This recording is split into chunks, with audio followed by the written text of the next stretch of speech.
Okay, ito yung the high, okay na? So, ito yung the high cost of waiting. Si Mr. Save Early at saka si Mr. Save Later. Kasi magaling tayo lalo-lalo na yung Pilipino. Mauna ka, susunod ako. Okay? So, ngayon, kung wala akong makitang maganda sa'yo, hindi ako susunod. Correct?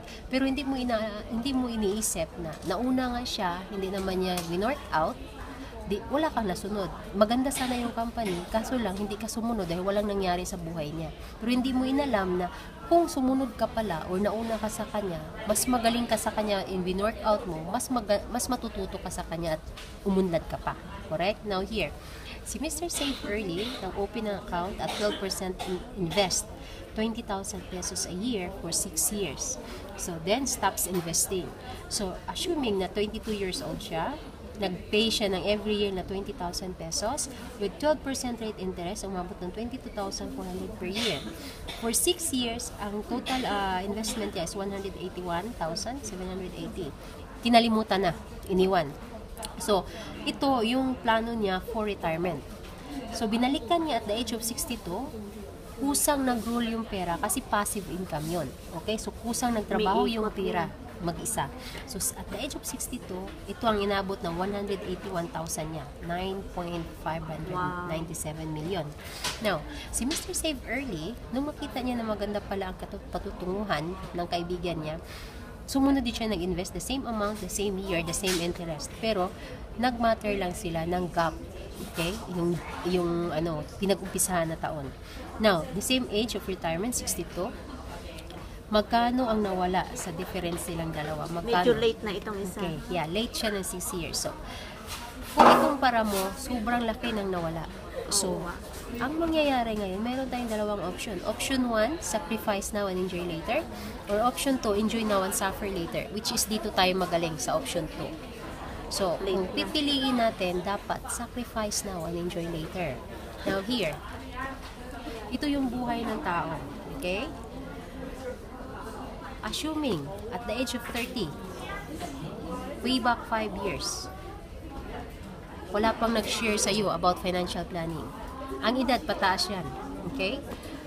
By the will ni Lord, aabot ka ng 60. Correct? Ito, yung gap na ito, these are opportunities. Okay? 30 years. Okay? You have these 30 years opportunities. Isa na kami sa opportunities na nag-share sa iyo financial planning.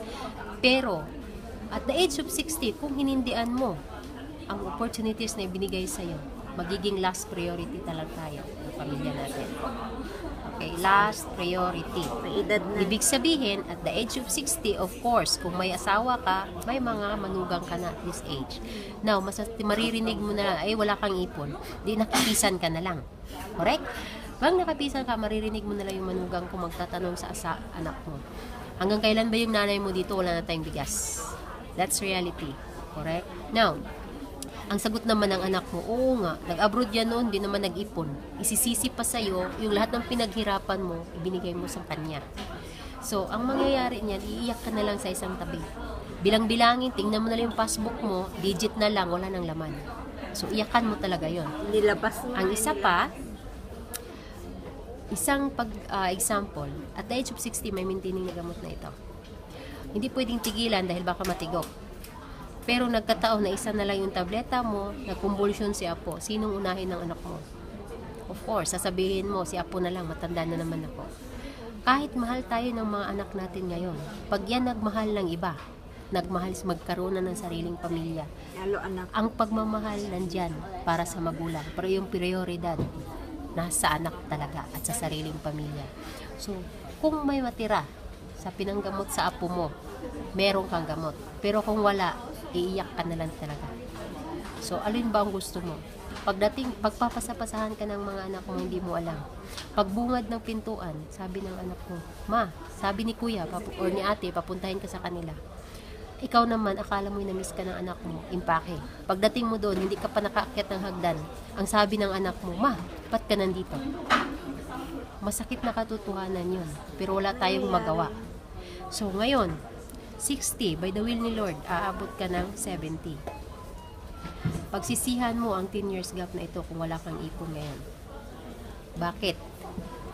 Kahit pa sabihin mo, may ugali tayo, no? Sige, itapon mo na lang sa ako sa ilog kung sakali. Or ibalot nyo na lang ako sa banig, tapos sa ilog. Correct? Iba ganyan katwera. Okay? So, hindi mo iniisip na sa modernization ngayon, magtapon ka sa ilog, kasalanan. Bibigyan mo pa ng kasalanan yung anak Anak mo. mo. Now, sabi mo, okay, gagapang na lang ako sa sementeryo, maglibing sa sarili ko. Yan ang ugali ng mga matatanda. Pagdating mo sa, fine, gumapang ka. Pagdating mo sa sementeryo, tatanungin ka ng sepulturero ng pangalan mo. Eh, hindi ka pa nakarehistro. Sasabihan ka, o sige, Bawal. balik ka na lang muna sa munisipyo, magparehistro ka. Ibig sabihin, kahit mamatay ka na, pera pa rin. Eh, kung So, walang pera. ang mangyayari ngayon, sa X-Corp kanina, dalawa lang ang buhay ng tao. Die too soon at live too long. Pag mag-die too soon ka, anong kailangan? Pera para sa pamilya mo. Maiiwan. Pag mag-live too long ka, Pera pa rin. anong kailangan? Pera pa rin para sa sarili mo. Kaya, habang kumikita tayo, huwag nating iasa ang magiging bukas natin sa mga anak natin. Dahil kahit professional na lahat yan, hindi mo maaasahan kung iyan din ang magiging trabaho nila pagdating ng kinabukasan. Kasi, hindi mo alam. Pag yan ang nagiging trabaho din nila, hindi mo rin alam kung bibigyan ka pa. Kaya huwag mong iasa sa iba ang obligasyon mo sa sarili mo.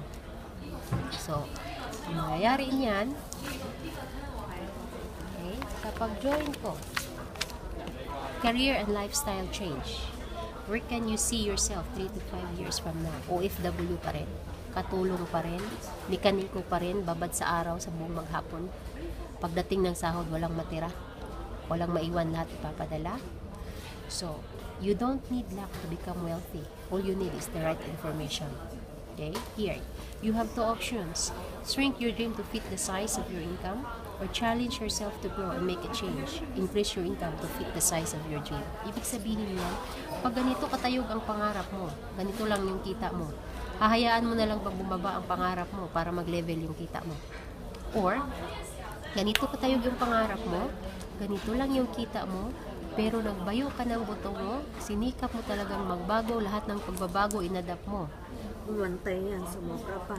Kaya nag-grow yung income mo. Pag nag-grow yung income mo, lahat kaya mo, okay? Kaya mo nang sundin buong pangarap mo. At hindi lang buong pangarap mo, pangarap pa ng ibang pamilya. Sabi nga nila, Okay. mangarap ka ng...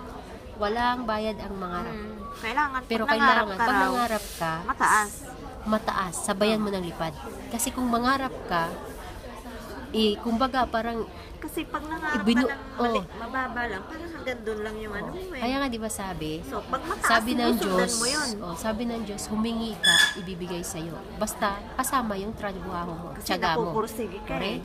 So here, 3 simple steps to get started. Join, own, share. Join, own, share. Okay? Kailangan pag nag-join ka, of course, lahat ng business may lisensya, which is accreditation. Okay? Accreditation licensing fee. Isang beses lang tayong magbayad, forever. Okay? Tapos mag-own ka, which is Kaiser. Tapos i-share mo para matugunan natin yung mission ng company, which is, ang pinaka-mission ng company is to help every family to attain financial freedom.